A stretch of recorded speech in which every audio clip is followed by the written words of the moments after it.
అన్న నమస్తే అన్న. ముందుగా నమస్తే. రైతు బంధు విషయంలో మీ స్టాండ్ ఏంటి? దీన్ని ఎలా చూస్తారు? రైతు బంధు అనేది బీఆర్ఎస్ ప్రభుత్వం అధికారంలో ఉన్నప్పుడు హైలైట్ ప్రాజెక్ట్గా అది ఒకటి ఉండే. కేసీఆర్ గారికి ఏదైతే పేరు వచ్చిందో అది ఈ రైతు బంధు రైతు బీమా అనే స్కీమ్ల ద్వారానే మేజర్ పేరు వచ్చింది. తర్వాత ఇంకా చాలా వెల్ఫేర్ స్కీమ్స్ ఉన్నా అది ఆయన సిగ్నేచర్ స్కీమ్గా నిలిచిపోయింది ప్రజల గుండెల్లో. ఎందుకనంటే తను పండించినా పండించకపోయినా పట్టా ఉన్న ప్రతి రైతుకి ఇన్పుట్ అదే పెట్టుబడి సాయం ఇవ్వాలా అనే ఉద్దేశంతో స్టార్ట్ చేసిండు. ఇప్పుడు చాలా విమర్శలు కూడా ఏమొచ్చినాయంటే దున్నని వాళ్ళకి ఎందుకు ఇవ్వాలా, పెద్ద రైతులకు ఎందుకు ఇవ్వాలా అన్నప్పుడు కూడా కేసీఆర్ గారు ఎప్పుడు ఏది మాట్లాడినా కూడా ఇంక్లూజివ్గా మాట్లాడుతున్నాడు. అంటే అందరు నా వాళ్ళే, ఇలా డబ్బులు ఉన్నోడు డబ్బులు లేనోడు పేదోడు అని కాకుండా అంతా రాష్ట్రం అంతా నా బిడ్డలే అన్నట్టు మాట్లాడేది.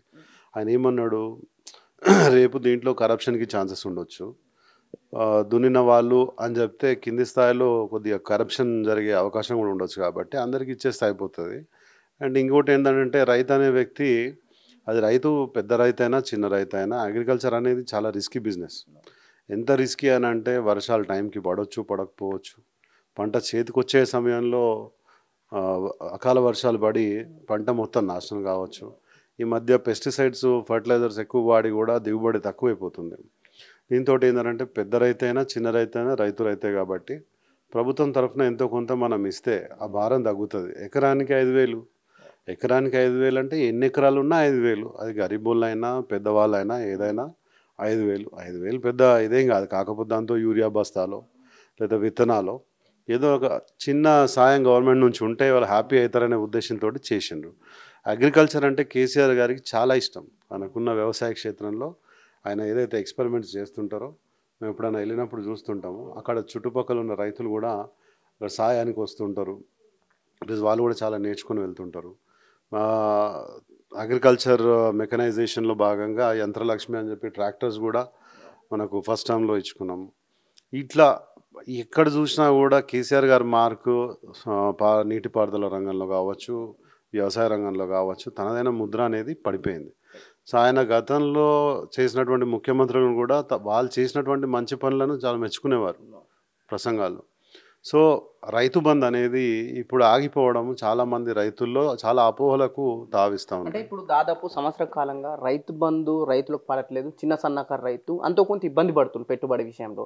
మళ్ళీ అక్కడక్కడ మేము ఎక్కడైతే బయట తీసుకునే విషయంలో వాళ్ళు ఏమంటారంటే మేము ముందులాగా మళ్ళీ అప్పుల పాలవుతున్నాం అనే విషయం తెరపైకి వస్తుంది. నిజంగా మళ్ళీ కాంగ్రెస్ వస్తే గతంలో ఉన్న తెలంగాణ కనిపిస్తుందా ఇక్కడ?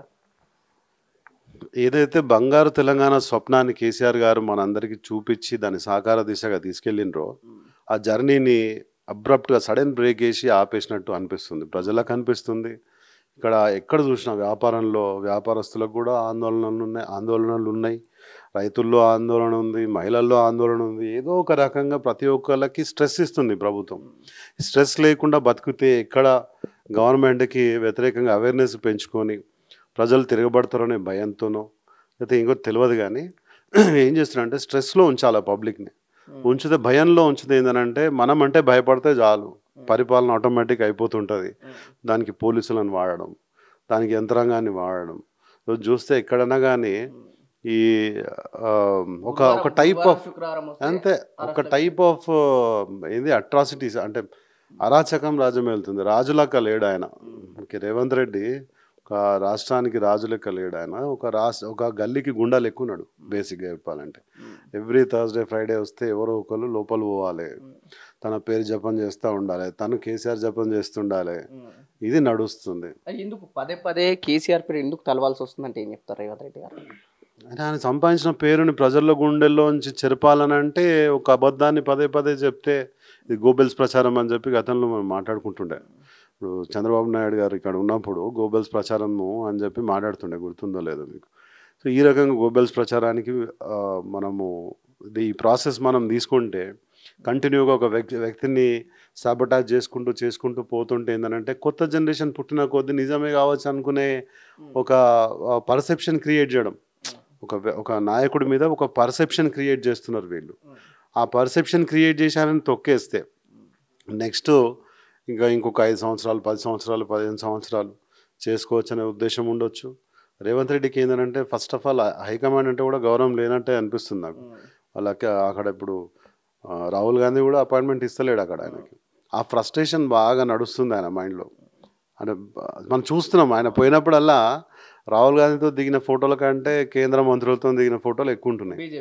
బ్లాక్మెయిల్ చేస్తున్నాడు. అంటే నాకు నువ్వు అపాయింట్మెంట్ ఇవ్వకపోతే నాకు ఇంతమంది నేను మాట్లాడుతున్నా ఏదో ఒక రకంగా మిమ్మల్ని నేను వెన్నుపోటు పొడిచేసి నేను ముఖ్యమంత్రిగా కంటిన్యూ అవుతా అని ఇండైరెక్ట్గా వార్నింగ్ ఇస్తున్నాడు. సో ఇది ఆయన అటిట్యూడ్. సో ఇప్పుడు మనము దాని గురించి పెద్దగా ఇదే అవసరం లేదు. అయితే ఒకటి ఏంటంటే మళ్ళీ ప్రజలకి ఈయన ఎంత గట్టిగా ఒక బంతిని ఎంత గట్టి కింద కొడితే అంత ఎత్తుకు ఎదుగుతా అన్నట్టు ఆయన ఎంత సాబోటాజ్ చేస్తుంటే దాని వెనుకున్న కుట్ర ప్రజలకు క్లియర్గా కనిపిస్తుంది. గతంలో అంటే పుస్తకాలు రాసేటప్పుడు చరిత్ర రాసేటప్పుడు గెలిచిన వాళ్ళే చరిత్ర రాసుకునేది కాబట్టి ఓడిపోయిన వాళ్ళ చరిత్రని తెలియకుండా కనుమరుగు చేయగలిగిండ్రు. ఇప్పుడు ప్రతి ఒక్కరి చేతిలో స్మార్ట్ ఫోన్ వచ్చింది. ప్రతి ఒక్కళ్ళు బయట ఏం జరుగుతుందో చూసి మాట్లాడి దాన్ని రిలీజ్ చేసే అధికారం డిజిటల్ మీడియా ఎక్కువైపోయింది. ప్రతి ఒక్కరు జర్నలిస్ట్ అయిపోయారు. ఇప్పుడు ప్రతి ఫేస్బుక్ మీరు చూడండి, అది వాళ్ళు సొంతంగా కొన్ని కంపారిజన్ పెట్టి ఫొటోస్ కానీ ఏదన్నా కామెంట్స్ కానీ పెడుతుంటే అసలు పెద్ద పెద్ద జర్నలిస్ట్ కూడా అవకైపోయేంత నాలెడ్జ్ ఉంది. ఇన్పుట్స్ డైరెక్ట్ పబ్లిక్ నుంచి పబ్లిక్ ఫోరంలోకి వచ్చేస్తున్నాయి. సో ఎంత చేసినా మళ్ళీ కేసీఆర్ గారు ఆయన ఎంతో పెద్ద ఉన్నత శిఖరం. అది చిన్న గుట్ట కాదు, అది పెద్ద ఉన్నత శిఖరం. దాన్ని తగ్గించలేరు. మళ్ళీ రాబోయేది రైతు సర్కారే, మళ్ళీ రాబోయేది కేసీఆర్ గారి పాలన.